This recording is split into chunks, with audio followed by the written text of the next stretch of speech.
سلام به آنوفالی های عزیزم. امروز پیشگویی از علم استرولوژی برای اردیبهشت ماهی های عزیزمون رو داریم که راحت‌تر تصمیم بگیرند و بهتر زندگیشون رو تغییر بدن. تارس، گاو نر.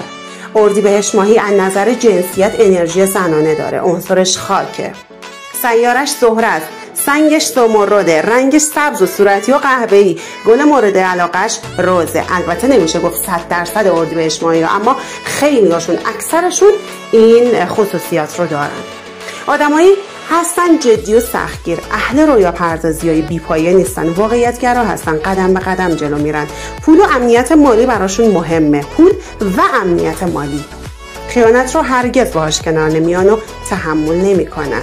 آدمای با سلیقه‌ای هستن، خوشپوشن، خوش لباسن و به ظاهرشون خیلی اهمیت میدن.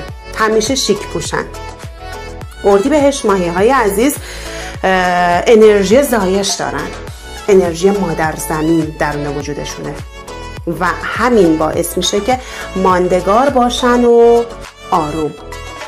سال 404 برای اردیبهشت ماهی های عزیز، بهتر بگم خوشفکرهای عزیز، آرامش و ثبات میاره. از نظر موقعیت شغلی شاید مجبور بشی مهاجرت کنی، یا دور از خانواده باشی، یا به شهر دیگه ای بری، یا همش تو رفت و آمد باشی. یه ذره واسط سخته، اما از نظر مالی خیلی جلو میافتی.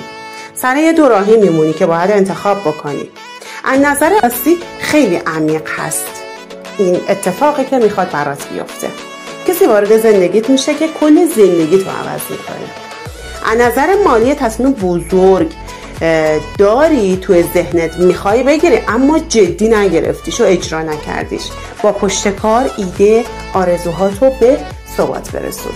وایستا، تصمیم گیری کن تا به درآمد عالی برسی. جدی بگیر، چون توی این تصمیمت پر از ثروته و تو رو به ثروت میرسونه. اما یادت باشه خودت گم نکنی.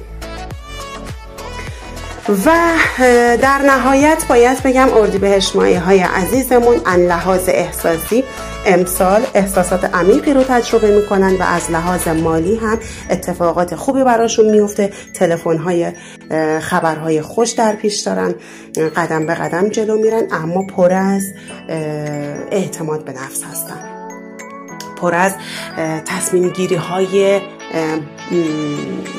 خیلی قوی هستن. آدمای محکمی هستن. دارم براتون میبینم که امسال راه مهاجرتتون بازه. امسال براتون اتفاقاتی میفته که خیلی وقت منتظرشین و براش برنامه ریزی کردید. امیدوارم بهترینا براتون پیش بیاد.